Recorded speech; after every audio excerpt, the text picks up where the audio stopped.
start with a history lesson. The Volvo F12 was first introduced in 1977, and it was in production until 1993. This model of it is in the colours of the Irish company Richard O'Neill, which later became John O'Neill. Although it's an Irish truck, the number plate seems to indicate it was registered in the UK, and based on the number plate, it was registered in April 1992. So this model has been released 25 years after the real truck was first registered. This limited edition model by WSI comes in the usual standard WSI style of packaging for their truck models. And when we pull out the contents of the box, it is factory sealed. After that, we do what we always do. We take out the tractor, we take out the trailer, and we take out any bags of parts that are in the box.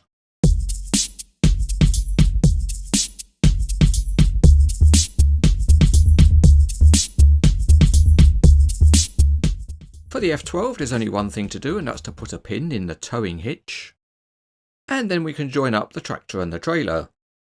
The kingpin of the trailer goes into the fifth wheel on the tractor, and clunk click does the trick, as two now become one.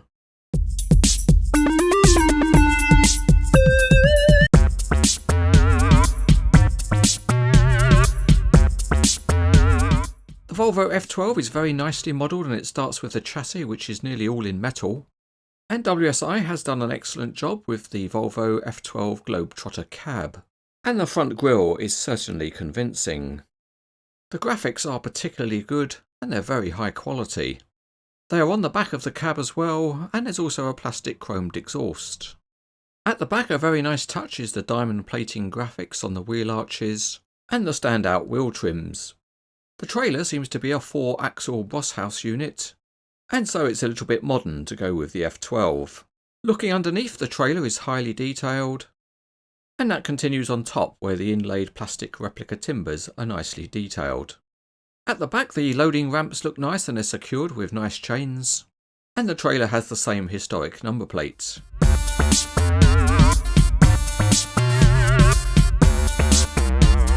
So let's see how the old boy F12 rolls along, and it's a nice smooth roller when it's in a straight line. There is steering on the front axle and it turns to a moderate degree, but it's a little bit sticky when it's cornering, so it's better for posing than driving. Under the Globetrotter cab is an engine, so let's take a look at it. And at first the cab is a little bit reluctant to stay tilted, but if we treat it nicely, it wants to help us. But don't take it for granted, because it might decide to close up again. The engine is quite detailed and it's made up of a number of different coloured components. The trailer has been seen before in a number of different colours, and for functionality it's very good. It's got independently sprung suspension on each axle, and the rear two axles are self-steering, so it corners quite well. Like all trailers, sometimes you want them to stand on their own 2 feet.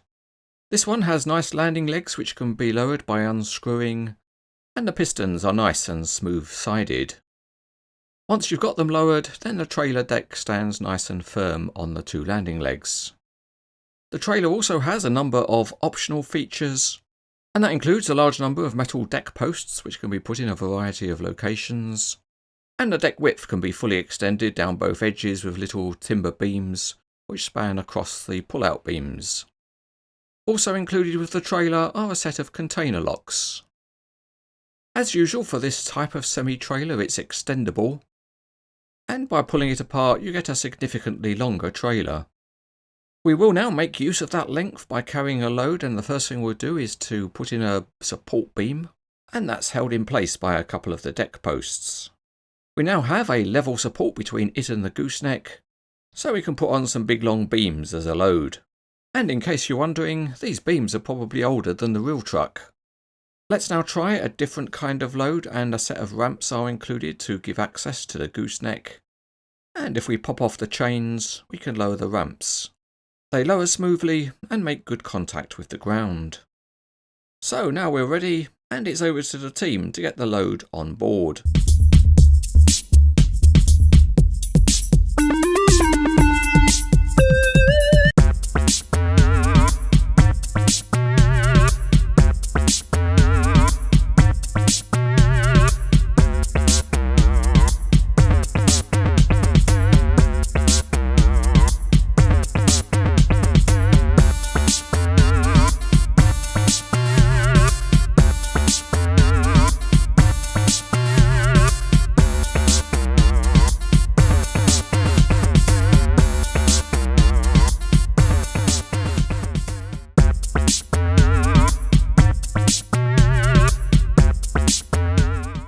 Another feature, if you need it, is that you can add marker boards to the back, and you can pull out the marker boards that are stored under the gooseneck.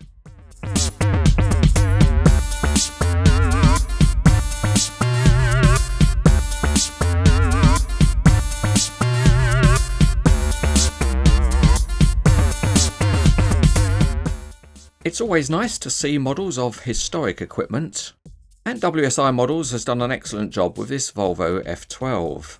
The detailing is excellent and the graphics make it an outstanding looking model. The trailer might be a bit on the modern side, but it looks good with the Volvo, and overall this is an excellent model.